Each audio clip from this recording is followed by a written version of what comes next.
Hey, can Hello, you hear me? I can. How are you?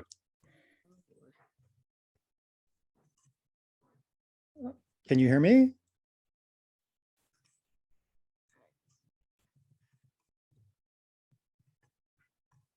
Can you hear me now? Yep, I can hear you.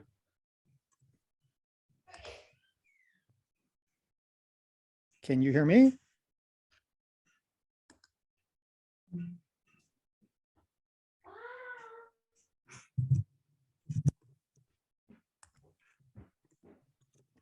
Okay. Okay. Hi, welcome to the Insight Plug podcast. I'm your host, Destiny Hop, and today's guest, he has a long resume of being in the industry. So he's a horror film writer, an actor, award-winning novelist, a story coach, a screenwriter. There's just so many titles, but he's here today, and we're here to interview him. So his name is Neil Chase. How are you doing, Neil? I'm great. How are you today, Destiny? I'm doing amazing. That's Um, great. so how did you start this journey with film writing? Or Um, it's actually been kind of a strange and wonderful journey. I started out actually as an engineer, and it didn't actually give me too many creative outlets, as you can imagine.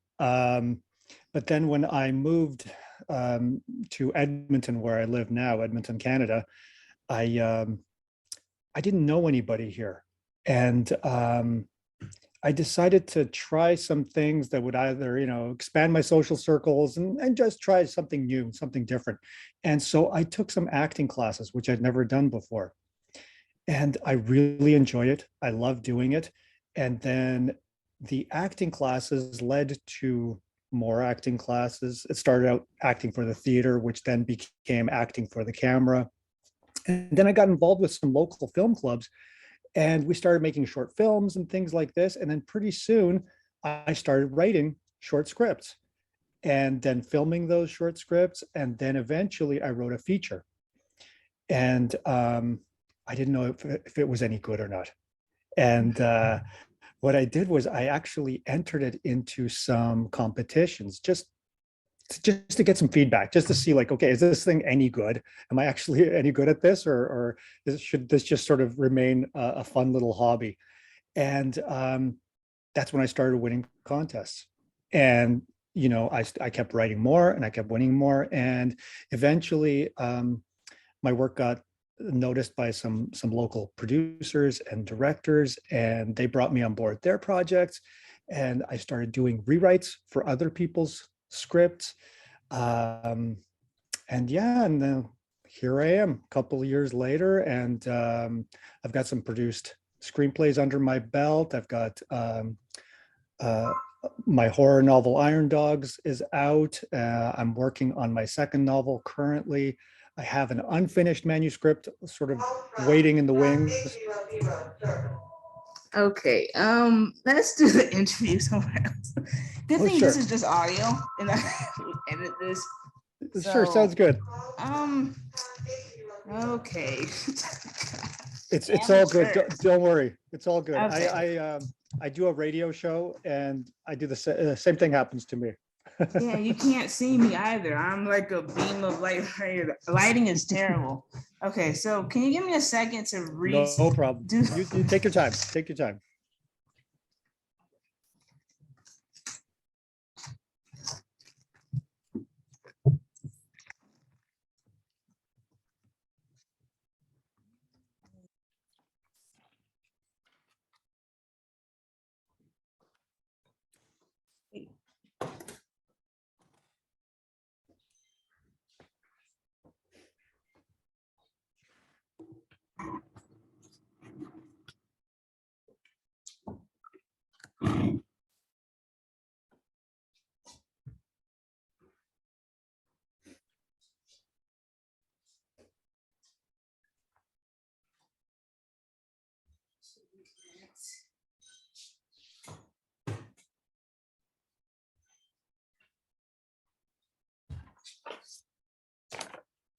all right.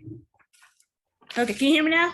I totally can. Yep. Yep. All right. So that never happened. Okay, let's start the show. It's all good. It's all good. All right. Hello, everybody. Welcome to the Insight Plug podcast. My name is Destiny Hopt, and today we are interviewing a really amazing person who has a long resume within this industry, the film industry, right? Screenwriting industry. He's a Alberta-based actor, a novelist. He's a horror film writer, award-winning novelist, a story coach. His name is Neil Chase, and today I'll be interviewing him. So, how are you doing, Neil? I'm great, Destiny. How are you? I'm doing amazing. That's So, good. how did you start your journey with screenwriting? It was kind of a long journey. I started out as an engineer. Didn't have too many creative outlets.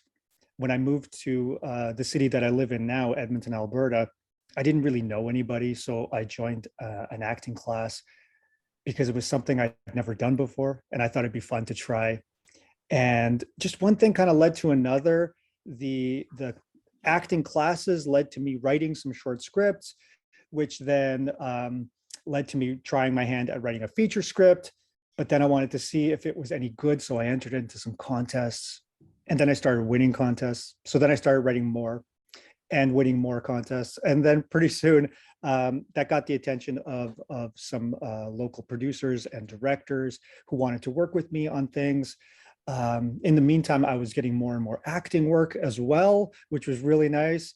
And pretty soon I started helping people with their projects, and as well as getting my own off the ground. So now I've got a couple of produced scripts off the ground, films that are out there in the ether somewhere on various streaming platforms and such.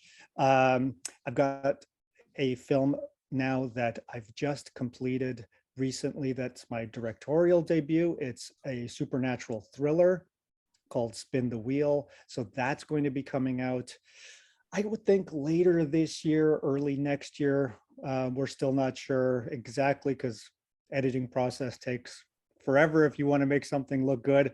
Yeah. I'm working on my second novel right now, which is a horror thriller as well.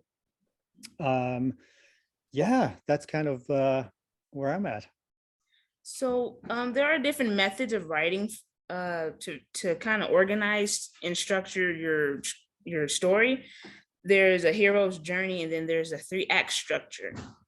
First question is, do you think that the hero's journey and the 3-act structure are necessary, or have how do I say this? Are they important, or are they substantial, or are they important? And yeah.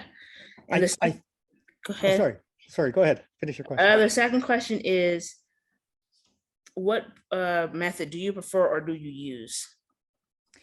I guess to answer your first question, I think both are important just because they're intrinsically tied to our DNA, let's say. By that, what I mean is every story has a beginning, a middle, and an end. And that's all a 3-act structure is. Way back when Aristotle, in his work Poetics, he sort of quantified the 3-act structure, but really it's been around with us since, the caveman days. If you imagine way back when somebody went out on a hunting for a saber-toothed tiger or something, they would have a story to tell when they return home. They would tell their family all about this long journey that when they started out, and then the middle of the story when they faced off against this beast, and then they would tell the end story when they came home, with the food ready for the table, and beginning, middle, end, right? So we all know this structure internally, and that's why it resonates so well with us. And then hero's journey is really just an extension of that. All the hero's journey is saying is that the person at the center of that story has made themselves out to be somehow larger than life, and they are overcoming various struggles throughout that 3-act journey. So to me, they really go hand in hand. Okay. And What drives your passion to write your screenwriting or coming up with stories? What drives this? Where does it come from? It's always been with me. You know, I I I think I've been telling stories since as long as I could probably talk, and I've been writing stories since I could first put pencil to paper.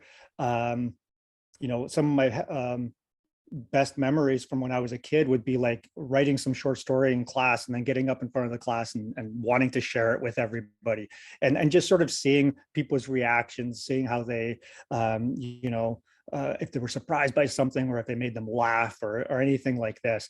And yeah, that's never really left me. So I think it's just always been with me, always will be with me. And do you ever experience writer's block? And when you do, how do you get out of that?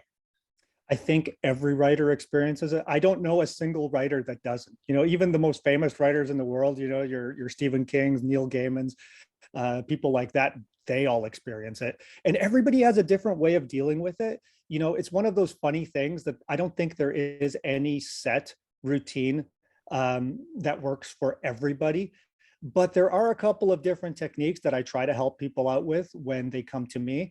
One of the things I like to tell people is try to take small breaks, you know, maybe like 20 minutes. I wouldn't do more than that, because then what happens is your mind sort of starts to think about whatever it is that you're working on, whether it's like maybe you go play a video game or watch TV or go take a walk or something like this. But if you're at it for too long, your brain might just sort of shift into a different gear, and now suddenly you've forgotten all about your story. So in the way to keep yourself focused is, and what I like to do is about 20 minutes of exercise, because what that does is it gets the blood flowing in your body and your brain kind of resets itself a little bit. And what's cool about it is while you're doing this activity, you can still be thinking about your story in the back of your head. And I find it really works well for me. But again, it's one of those things that I think everybody has their own sort of little, you know, exercises and things. And I think it's just trial and error works best. I did hear someone said to take a whole vacation or stop writing and live life. I said, well, if that's your job. It's not so easy to do sometimes. Yeah, I think you could do that if you could afford it, maybe. Right, because the next story you're going to be writing about is the starving artist. And that was a very inspirational story. It's based That's off right. my life now. So I did see that you have a book on Amazon called Mhm. Iron Dog. So Yeah. tell us more about that. Well, I've actually got it right here. Yeah. So this is Iron Dogs. It's a horror novel. It's a horror Western. So I wanted to write a Western. I've always wanted to write one. I kind of grew up loving that genre, but I didn't want to write the same old Western as everybody else wrote. So I decided I was going to do something a little bit different. So it's the story of six outlaws who are on the run. It's 1873. There's been a failed bank robbery, and they're on the run from the Pinkertons as well as the US Army, who are all kind of on their tail. And they're about a day ahead of them. And one of them is wounded. He's been shot in the stomach, so he's dying. So they kind of need to stop somewhere. They need to resupply. They need to get fresh horses. And they come across this little New Mexico town that should have people in it, but it doesn't. The town has been completely abandoned and there's no reason for it. And that's kind of where our story starts off. And things just go from bad to worse for our heroes, because as it turns out, there's something in the town that made all the people go away. And these guys are kind of next. Okay. And that's on Amazon by Neil Chase, Iron Dog. So go get that and thoroughly enjoy it. So there's a movie called Nope that's coming out. Now, I'm not a Mhm. big fan of horror films, but what are the elements that you as an audience member, not a filmmaker, but you're there to enjoy, got your popcorn ready and everything, Yeah. a horror film. What are the elements that you are looking for that will satisfy you? I think I look for the same elements in any story, regardless of if it's a horror, if it's sci-fi, if it's comedy or drama. To me, I think the first thing that needs to that matters is the story, that it needs to be a really strong story. I think there needs to be great character development. I think we need to be able to, as the audience, relate to the characters and what they're going through. If there's that disconnect where the person on screen is just so perfect or so beyond our understanding, then there's no connection between the hero and the story and the audience. I like flawed heroes personally. I like people who have problems. I like people who have like everyday problems that they're struggling with, you know, whether it's a job or family or, you know, inner demons, maybe some sort of addiction, you know, problems or something like this. Things that I think everybody can relate to on some level. I like the imperfect heroes. One of the things I think Jordan Peele does, you know, you mentioned Nope, I think he does it so well, is that he gives us these imperfect heroes. These people who have kind of regular problems, right? They are, of course, amplified because it's a movie and you want to make it exciting and you want to pull your audience in. But I think a really good horror movie, once it pulls you in, it doesn't let you go.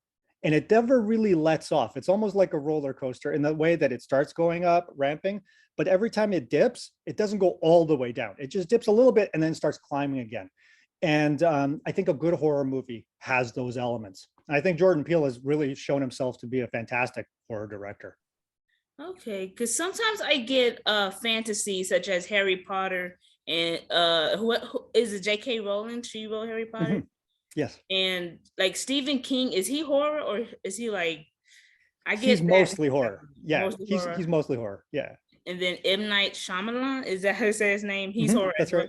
So, yep. See, I'm not. But yeah, I really enjoyed this interview. And as we wrap up, what are some future projects? And you did mention that you have a new book, but other than that, other than novels, what are some future projects that you'll be doing that you can talk about? Like I say, I've got a feature film coming out later this year. One other thing that we've got that happened is we've shot a short film last year called Boneyard Racers, and that did really, really well on the festival circuit to the point where it's actually been picked up by an international distributor, and it will be released this Halloween on platforms all over the world. So keep an eye out for it on your local streamers called Boneyard Racers. It's about 15 minutes long, but it's something that's done so well for us that we are, I've actually written a feature film screenplay for it, and we have plans turning it into a feature. Okay. So, how can the audience connect with you? Like social? The best way to reach me is through my website, neilchasefilm.com, or I'm on any of the social media platforms, TikTok, Facebook, Instagram, at Neil Chase Film, all one word. Okay. So that was the show, everybody. Have a good one, audience members, and come back to the next episode of The Insight Plug, and see you soon, or have a good one, Neil Chase. Thank you. Thank you. Yeah, my career is over. Okay. No, that was good. That was good. Is this one of your first? Is this one of your first shows? My second one, but I really wanted to try a new setting, but no. You know what? Stick with it. It's those first few are always the toughest. They tend to be kind of really awkward because you haven't found your groove yet. Right. The more you do it, the easier this gets. Like really, trust me on this. I've been doing my radio show since the start of the year, and it was the same thing for me. You know, it's I do the same thing. Just it's a Zoom interview, and I will interview somebody, and then I just edit it. We put it up on the radio station. Out it goes, and it just gets easier and easier. You know, the more you talk to people, the more you sort of find similar questions to ask them. Right. You know, but I think you did great, so don't worry about it. It's all good. The questions were good. The questions were great. Okay, I do have another podcast that I'm doing. Would you want to go on the show? I'm still kind of constructing that too. So sure. Okay, cool. Thank you. I really did enjoy this conversation. I'm glad. Yeah, I'm always happy to help anyone. So yeah, you bet. All right. Have a good one. Thanks, Destiny. You too. Bye-bye.